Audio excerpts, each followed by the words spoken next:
If this is true, we are not alone in the universe in the way we think.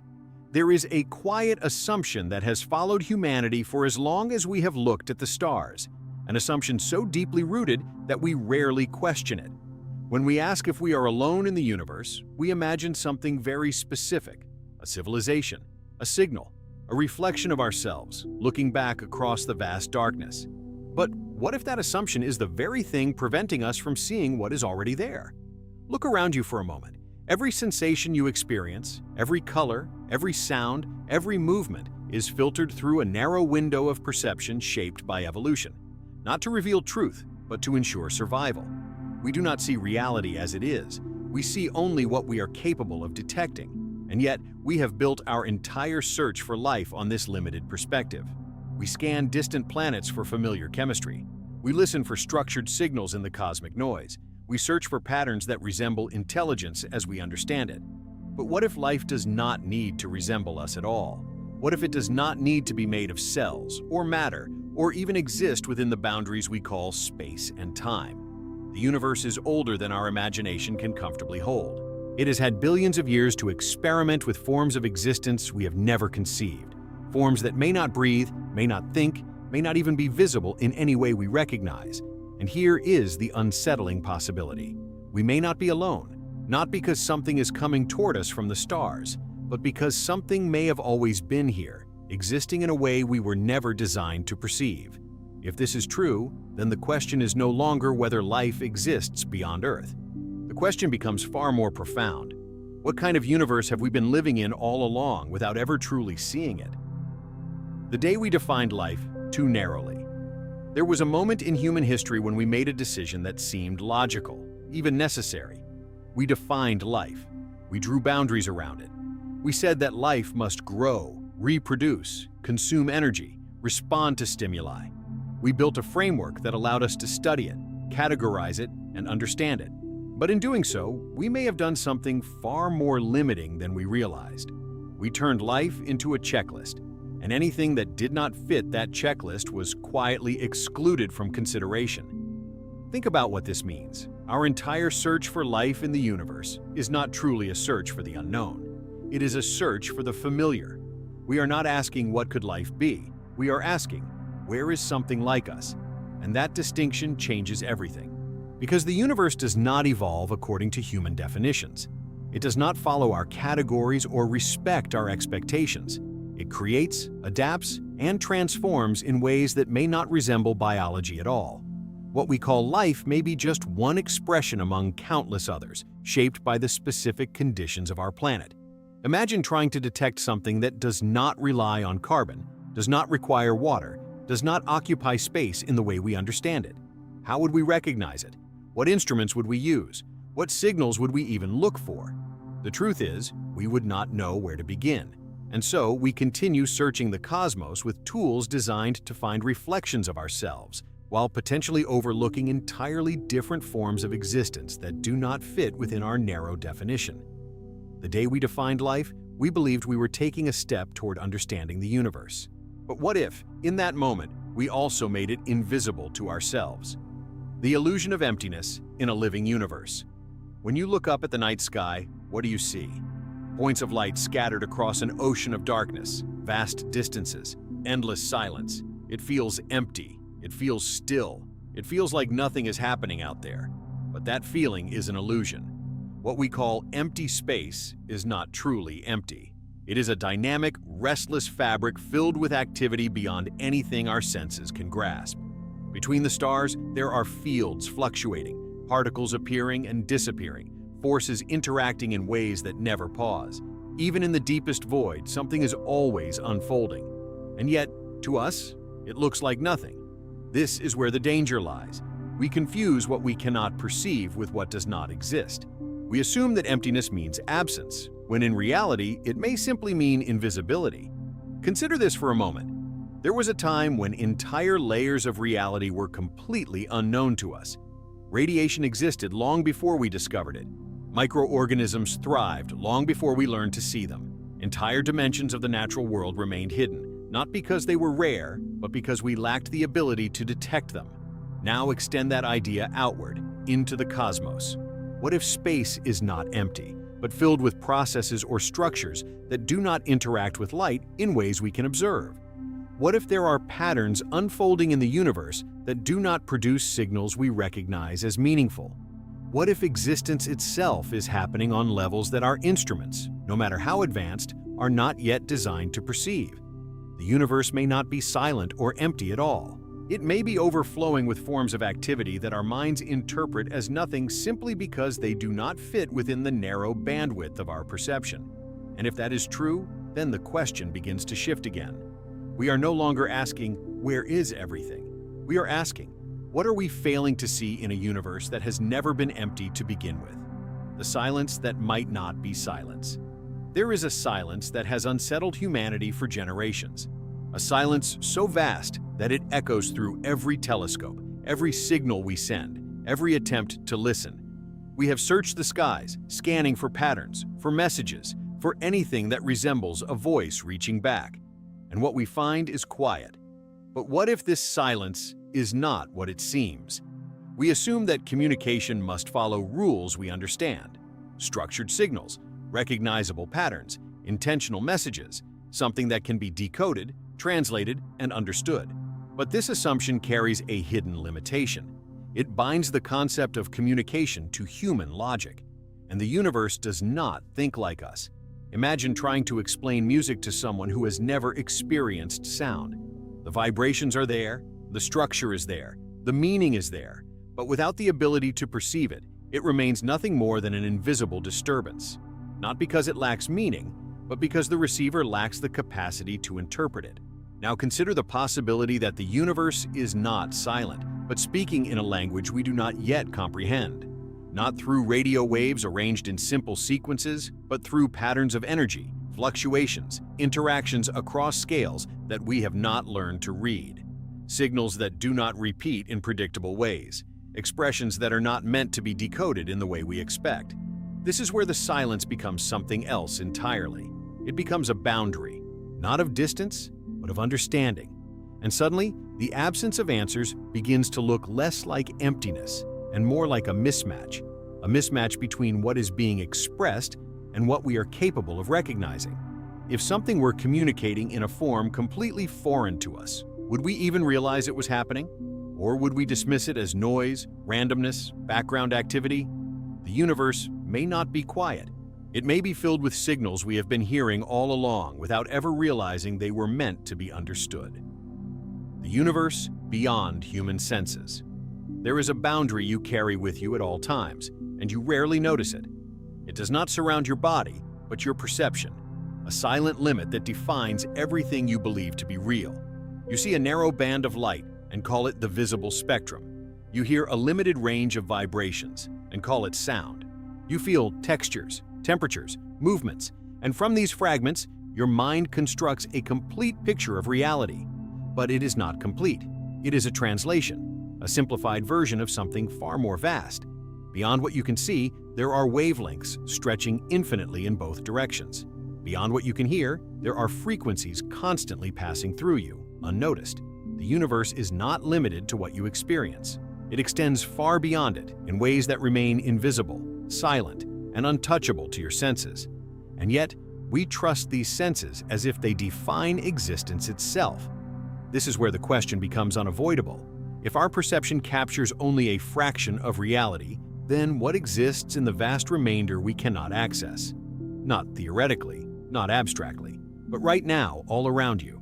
There could be entire layers of existence overlapping with ours, operating under different rules, interacting through mechanisms we have not yet discovered, not hidden by distance, but by incompatibility with the way we perceive the world. Think about how many times in history humanity believed it understood reality, only to discover that it had been missing entire dimensions of it. Each discovery did not create something new. It revealed what was already there, waiting to be perceived. Now expand that realization to its full scale. The universe you experience may not be the universe as it truly is. It may be only a thin slice, a filtered version shaped by the limits of your biology. And if something exists outside that filter, it would not appear as strange. It would not appear at all. Life without form, without matter, without boundaries. At some point, we began to believe that life must have a shape, something we can point to, something that occupies space, something made of matter, organized into cells, moving through time in a way we can observe. This idea feels natural, almost unquestionable, but it may be one of the deepest assumptions we have never challenged, because everything we define as life shares one thing in common. It is based on our experience, on Earth, under specific conditions, within a narrow range of possibilities that allowed us to emerge. Now, imagine removing those constraints. What if life does not need a body? What if it does not require a stable form or even permanence? What if it is not something that exists in one place at a time, but something distributed, shifting, unfolding across systems we do not yet understand? There are processes in the universe that behave in ways that resemble life, but do not fit our definition. Complex, adaptive, self-organizing patterns that emerge, evolve, and respond to their environment without ever becoming what we would call a living organism. We observe them, we study them, but we stop short of recognizing what they might represent, because they do not resemble us. But resemblance is not a requirement for existence. Life, in its most fundamental sense, may not be about form at all. It may be about patterns, about the ability to organize, to persist, to interact with reality in a way that creates continuity. And if that is true, then life could exist in ways that do not require matter as we know it. It could emerge in fields, in energy, in systems that have no clear boundary, no beginning, no end. Something that does not live inside the universe, but is part of its structure. And if such forms of existence are possible, then the question shifts once again. We are no longer asking where life is. We are asking how much of what we call the universe might already be alive, intelligence that does not think like us. There is another assumption hidden even deeper than our definition of life. The belief that intelligence must resemble thought, that it requires awareness, intention, identity, that to be intelligent is, in some way, to be like us. But what if intelligence exists without any of these? We often imagine intelligence as something that observes, decides, plans, a mind looking outward, interpreting reality, making choices. But this is only one form of intelligence, shaped by the way humans experience the world. It is not the only possibility. Consider systems that solve problems without ever knowing they are solving them. Patterns that adapt, optimize, and evolve without consciousness. Processes that organize themselves with precision, not because they are thinking, but because they follow deeper principles embedded in the structure of reality. This kind of intelligence would not ask questions. It would not communicate in ways we recognize. It would not seek to be discovered. And yet, it would still act, still respond, still evolve. Now imagine encountering something like this. Would you recognize it as intelligence? Or would you dismiss it as a natural phenomenon, something mechanical, something without meaning? This is where the boundary between life and non-life begins to dissolve, where intelligence is no longer something that belongs to individuals, but something that can emerge from systems far larger, far more complex than anything we have ever considered. It may not think in language. It may not perceive time the way we do. It may not even exist as a single entity, but it could still be aware in a way that does not require awareness as we understand it. And if intelligence can exist without thought, without identity, without intention, then the universe may not be filled with minds like ours. It may be filled with something far more difficult to comprehend, something that does not think, but still knows. The possibility that we are not observers, but part of something larger. For as long as we have looked at the universe, we have placed ourselves outside of it in a very specific way. We see ourselves as observers, separate, looking outward, studying something that exists independently from us. This perspective feels natural. It gives us clarity. It allows us to measure, analyze, and understand. But it may also be incomplete, because every observation you make is not separate from the universe. It is an event within it. Every thought, every perception, every attempt to understand reality is not happening outside the system. It is happening inside it, as part of its ongoing process. And this changes the question in a profound way. What if we are not simply studying the universe, but participating in it at a level we do not yet understand? Not as isolated beings, but as expressions of something larger, something that includes us, moves through us, and perhaps even depends on us in ways we have never considered. This idea is not about diminishing humanity. It is about repositioning it. Instead of standing apart from the universe, we begin to see ourselves as embedded within it, not just physically, but functionally, as if our awareness, our curiosity, our need to understand are not accidents, but extensions of the universe exploring itself.